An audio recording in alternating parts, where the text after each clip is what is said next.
Mr. Kelleher, first of all, thank you for your kind words about what Oregon is up to in terms of wind, solar, and storage. We took special note of that.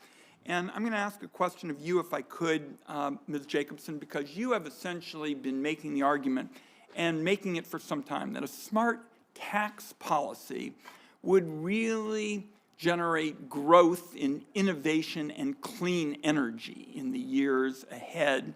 And as the ranking Democrat on the Senate Finance Committee, I've essentially proposed taking the 40 energy tax provisions that are on the books now, which, in my view, basically subsidize the dirty energy relics of yesteryear.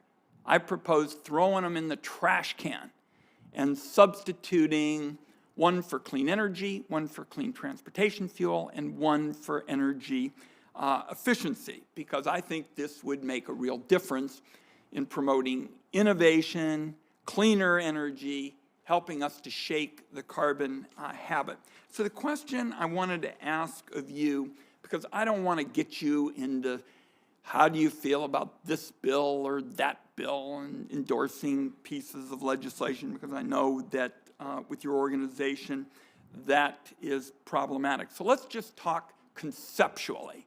From a conceptual concept standpoint, don't you think that there would be even more innovation and more opportunities to grow clean energy if Congress basically junked the energy provisions in the tax code and replaced them with what I think you and I would call a technology neutral approach? What's your take on that? Well, thank you very much for the question. And as you know well, and federal tax policy has been a major energy policy of the last several decades. And when you look at what's happened through the production tax credit or the investment tax credit, when they're active, when they're not active, when they've been extended for a short period of time versus a long period of time, the market responds very quickly and affirmatively. So I think I'm looking, at the legislation that you introduced last year, but has been contemplated for a good number of years, the Clean Energy for America Act as an example. As you've described, you've tried to articulate a policy that's not looking at one technology versus another, but how can we set a goal for the electricity sector and for energy efficiency and enable a long-term investment pathway incentivized by the tax code to support the types of investments that Congress is seeking.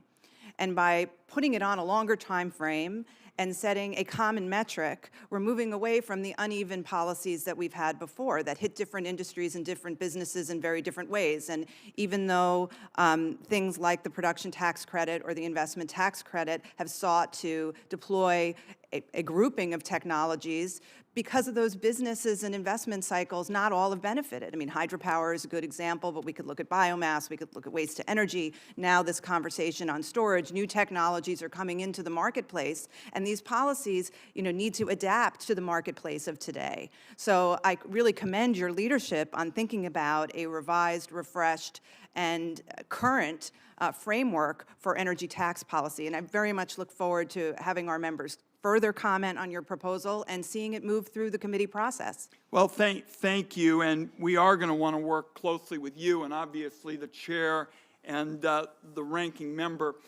To me, and I see one of our colleagues, our senator from Nevada who's just joined the committee, I think that if you're running a company and you make a change on your factory floor, you are always going to buy something that is more innovative, more energy efficient, and cleaner, because you aren't going to be able to explain to your investors if you're doing otherwise. And so it seems to me this would be a benefit across the board.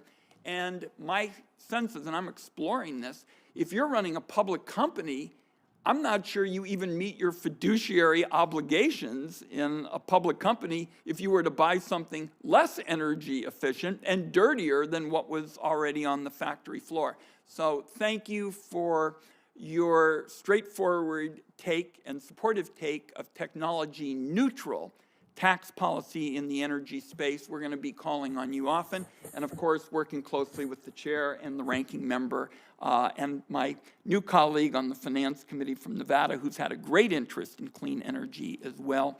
And I appreciate the chair again and Senator Manchin holding this important hearing. Thank you, Senator